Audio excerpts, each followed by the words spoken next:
Bonjour à tous, aujourd'hui je vais vous parler de comment je suis tombée amoureuse de la méditation, comment j'ai trouvé la méditation et surtout comment j'ai compris à quoi servait la méditation. C'est tout bête, mais c'est pas évident. Beaucoup de gens, quand on leur parle de la méditation, ne pensent que ce qu'ils voient, c'est-à-dire qu'ils voient des gens assis dans des positions plus ou moins confortables pendant un temps qui leur paraisse très très long, fermer les yeux et ne rien faire. J'avoue, vu comme ça, ça ne donne pas spécialement envie. Je voulais aussi faire cette vidéo parce que j'ai fait des formations, pas de méditation, de plein de choses. Et dans ces méditations, il y avait toujours, dans ces formations, il y avait toujours un moment où on nous demandait de méditer.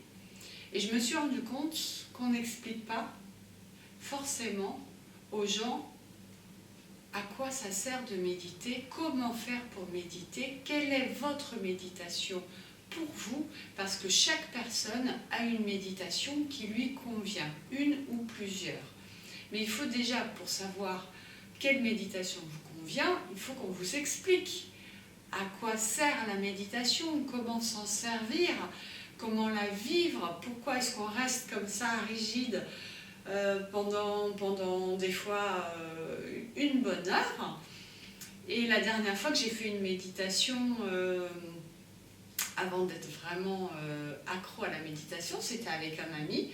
On était dans une salle et la personne, alors moi je savais, j'avais trouvé ma méditation, mais la personne à côté de moi ne savait pas. Et la personne qui a fait la formation nous a demandé de nous asseoir donc sur notre zéfu, le dos bien droit, donc tout ça allait bien, de poser les mains comme on voulait, donc comme ça, comme ça, comme ça, comme vous le vouliez.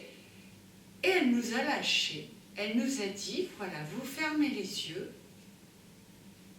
et vous faites le vide pendant 20 minutes.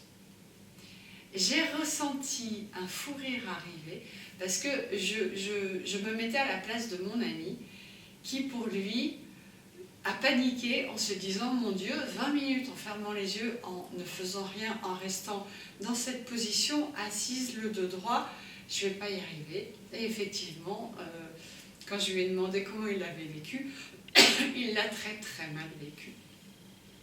Donc la méditation, il faut vraiment, pour toutes les personnes qui font des recherches ou toutes les personnes qui animent des stages, je vous en prie, expliquez aux personnes qui font la méditation à quoi ça sert. Peut-être que pour vous c'est simple, c'est évident, mais pour les personnes non initiées, c'est tout sauf évident.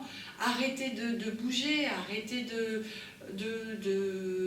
penser, se concentrer sur la respiration, c'est barbant, c'est juste pas comme ça qu'il faut s'y prendre. Et donc, je ne dis pas que j'ai raison, je vous dis juste moi ma façon qui m'a permis de tomber amoureuse de la méditation et de comprendre à quoi servait cette méditation. J'ai suivi un cursus de mindfulness, donc vivre en conscience au moment présent. Et effectivement, on comprend tout de suite que le but du jeu, c'est de calmer le mental. C'est d'essayer de vivre en dehors de ce mental, de vivre en l'instant présent. Comment faire pour vivre en l'instant présent? Il y a plusieurs façons, dont la méditation. La méditation est une très bonne façon de vivre l'instant présent. Sauf que lorsque vous fermez les yeux, il n'y a plus rien, que voulez-vous vivre l'instant présent? Il y a plusieurs techniques qu'on nous enseigne, dont le scannage du corps. Le scannage du corps, c'est vous commencez par focaliser, donc vous visualisez, tout est visualisation dans la méditation. Il faut vraiment travailler l'imagination, la visualisation.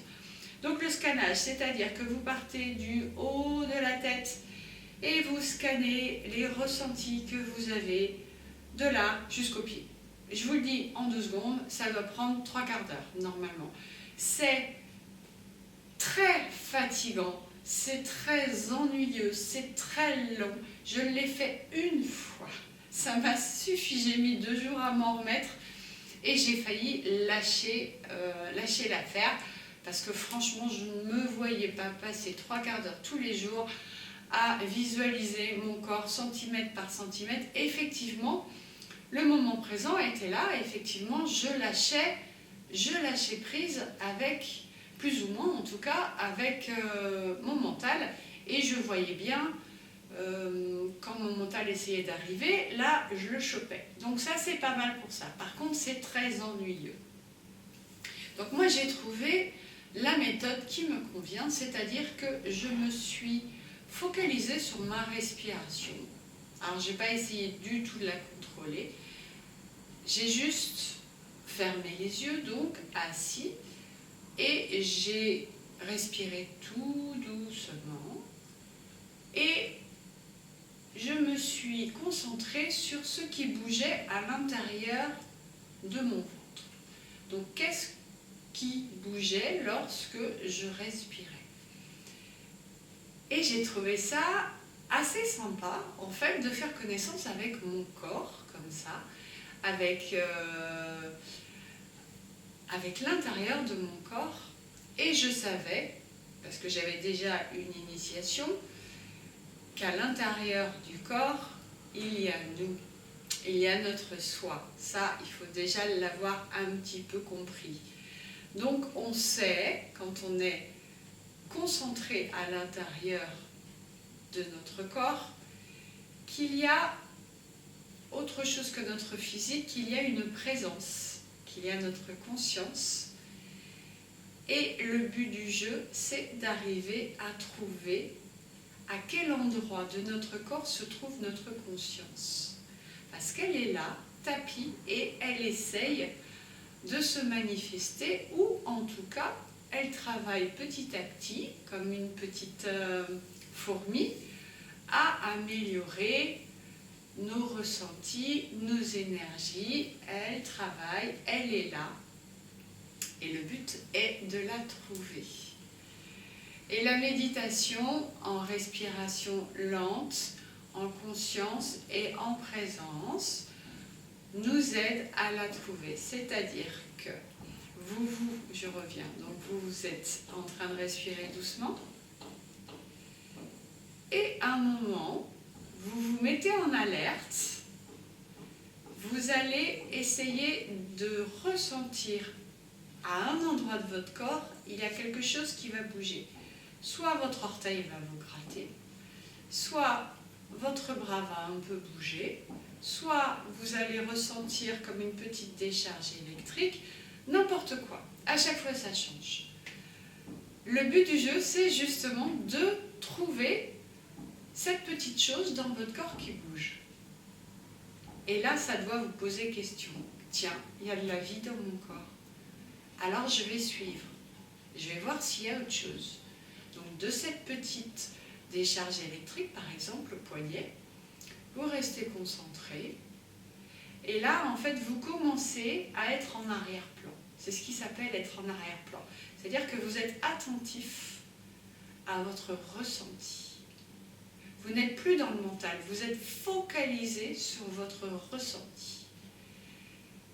Et vous allez voir, au début, à la première méditation, vous allez voir un ressenti, puis 2, puis 3, puis 4. En général, c'est assez lent, mais vous commencez à sentir un petit peu ce qui se passe. Et c'est assez palpitant, parce que vous vous rendez compte qu'il y a autre chose que l'extérieur. Il y a l'intérieur, il y a la vie à l'intérieur, et il y a une vie que vous ne connaissiez pas. Et là, à chacune des méditations, vous retournez. Alors moi, j'étais comme ça, je me disais, oh, je retourne à l'intérieur de moi, et je vais retrouver tout ce petit monde magique. J'étais un peu comme une enfant qui allait découvrir toutes ces merveilles qu'il y avait dans moi, que je ne connaissais pas.